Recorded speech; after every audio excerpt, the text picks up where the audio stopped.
Explain why tungsten. बच्चों tungsten एक alloy है। जो बल्ब होता था ना पहले के समय में, अंदर में जो येलो जलता था, उसमें एक फिलामेंट होता था, अंदर एक वायर होता था, जिसको बहुत ज़्यादा हीट कर दोगे तो वो ग्लो करने लगता है, जलने लगता है ना। तो टंगस्टन वो मटेरियल होता था बल्ब के अंदर। क्यों यूज़ करते हैं हम फिलामेंट ऑफ इलेक्ट्रिक बल्ब में? टंगस्टन ही को ही क्यों यूज़ किया जाता है? हम प्योर मेटल्स क्यों नहीं यूज़ करते? टंगस्टन तो अलॉय है, बहुत सारे मेटल्स को मिक्स करके बनाया जाता है ये। तो इनके प्लेस पे हम एक प्योर मेटल यूज़ क्यों नहीं करते? इसका आंसर ये है कि प्योर मेटल का मेल्टिंग पॉइंट और रेजिस्टेंस बहुत कम होता है ना। जब तुम प्योर मेटल लोगे ना, प्योर मेटल या प्योर कंडक्टर, उनके साथ प्रॉब्लम ये है, पहला प्रॉब्लम तो ये, it has a very low resistance.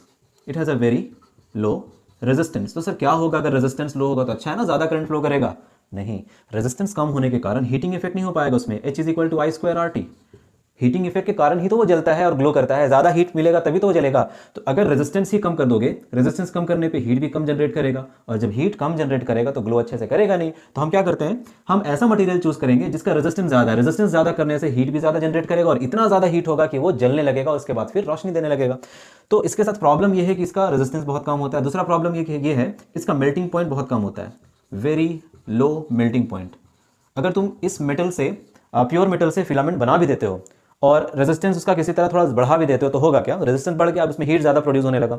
अब जैसे ज़्यादा हीट प्रोड्यूस होगा ना, तो वो जलने लगेगा, गर्म होगा, बहुत ज़्यादा गर्म होगा, और वो मेल्ट हो जाएगा। मेल्ट होगा तो वायर टूट जाएगा और उसका सर्किट ब्रेक हो जाएगा, फिर वो बल्ब खराब हो जाएगा। इसीलिए प्योर मेटल्स के साथ ये प्रॉब्लम है। इसके प्लेस पे हम अलॉय यूज़ करेंगे, अलॉय जैसे टंगस्टन। टंगस्टन का सबसे अच्छी खासियत क्या है कि इसका रेजिस्टेंस बहुत हाई होता है। It has a very high resistance, very high resistance as well as resistivity, very high resistance and resistivity.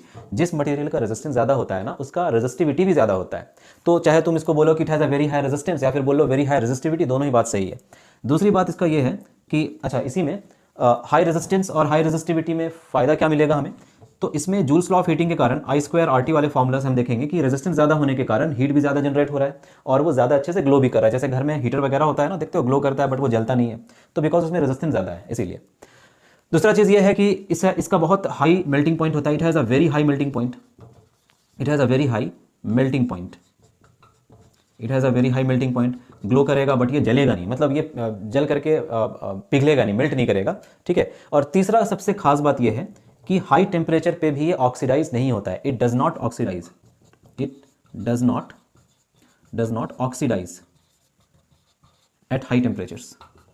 बहुत हाई टेम्परेचर पे भी ऑक्सीडाइज नहीं होगा। तो ये पॉइंट वाइज है, आपको आना चाहिए ये सारा चीज़। अगर आप अलॉय देख रहे हो तो ये भी क्वेश्चन पूछ सकता है कि ठीक है, टंगस्टन तो अलॉय है, मेटल्स, प्योर मेटल्स का मिक्सचर ही होता है अलॉय, तो हम अलॉय क्यों यूज़ कर रहे हैं, हम प्योर मेटल ही क्यों नहीं यूज़ कर रहे हैं, जबकि उसी से बना है ये? तो हम इसलिए यूज़ नहीं कर सकते कि बिकॉज ऑफ दिस